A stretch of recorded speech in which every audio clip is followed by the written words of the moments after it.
Salut à tous, dans cette vidéo on va faire une reproduction de l'étalo du film The Batman. On va utiliser ce plan là de référence, on va d'abord l'analyser et après on va voir comment reproduire ça sur nos propres images. Première chose qui saute aux yeux, ça va être le niveau de luminance. On a une image très sombre et très contrastée. Ça se traduit par une image qui est ramassée dans les basses lumières, avec ici on voit bien que la majorité des informations restent dans des niveaux très bas.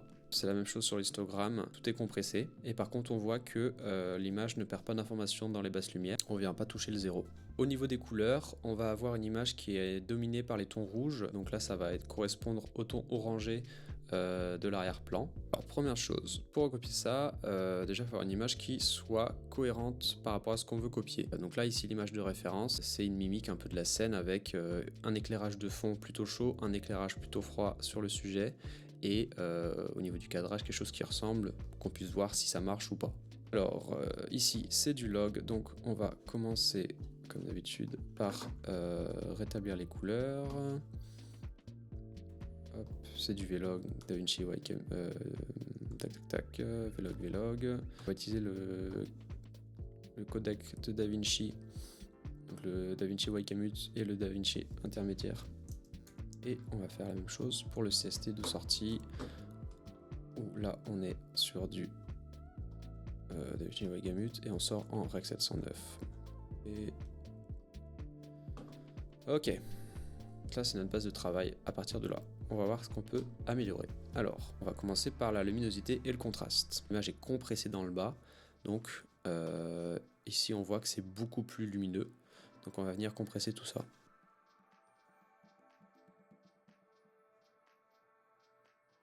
Je viens juste baisser la luminosité de la scène pour essayer de venir se caler à peu près sur les mêmes niveaux. Ensuite, je vais venir ajuster le contraste, qui va encore baisser la luminosité, presque trop. Donc là, j'ai ajusté mon contraste. Je viens ajuster ma luminosité, parce que le contraste assombrit l'image. Au niveau des courbes, on n'est pas trop mal. L'image est différente, donc c'est normal de ne pas avoir exactement la même chose, mais on a quelque chose qui est globalement dans les mêmes niveaux à peu près. Dernière chose qu'on peut faire, c'est ajuster le niveau bas. Nous, notre image ici, elle est perdue, elle touche le bas de la courbe, alors que dans l'image de référence, on voit bien qu'on est au-dessus. Si je viens surélever un petit peu la courbe, pour avoir un peu de place, un peu d'air ici, mais du coup, je vais rajouter du contraste, parce que ça décontraste l'image en fait. On va ajouter de la saturation pour voir où est-ce qu'on se situe et ce qu'il faut changer, et voir si la balance des blancs est à modifier. Se mettre en HSV pour le color space et désactiver la channel 1 et 3.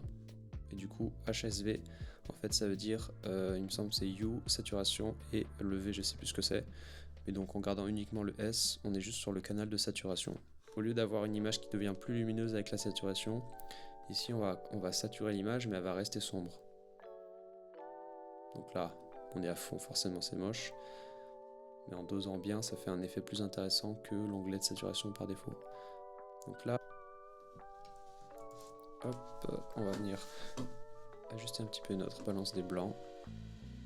Si on pouvait avoir le orange un peu plus saturé, faut pas non plus qu'on perde trop l'aspect bleu sur le sujet. On va l'augmenter mais vraiment légèrement. Hop, voilà.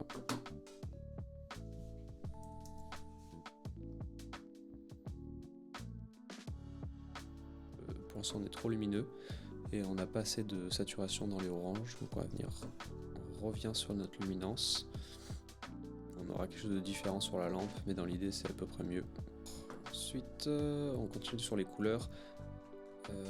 Il y a une teinte verte qui est un peu partout dans l'image qu'on n'a pas pour l'instant. On va essayer de rajouter un peu de vert.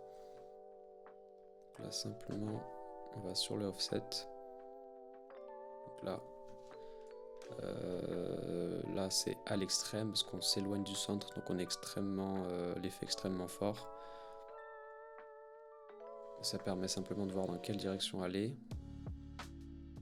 Donc là, pour finir sur les couleurs, on va venir faire du masquage. On va masquer le sujet.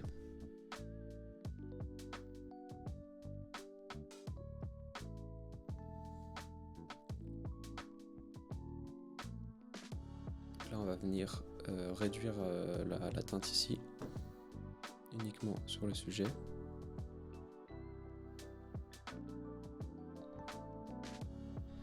Et on va faire la même chose pour l'arrière-plan. Simplement on l'inverse. Du coup on n'a que l'arrière-plan. Là on va jouer avec le contraste. Ça va nous baisser la luminosité de l'image et ça va augmenter la saturation. Et on va pouvoir s'approcher. On va cropper un petit peu le haut de l'image et le bas pour limiter le côté scope, qui est en fait le format de l'image. Bon, c'est pas exactement la même valeur, mais voilà. On va finir par ajouter un masque pour avoir le même côté sombre de ce côté-là. Nous, pour l'instant, on a de la lumière des deux côtés. On va prendre un gradient.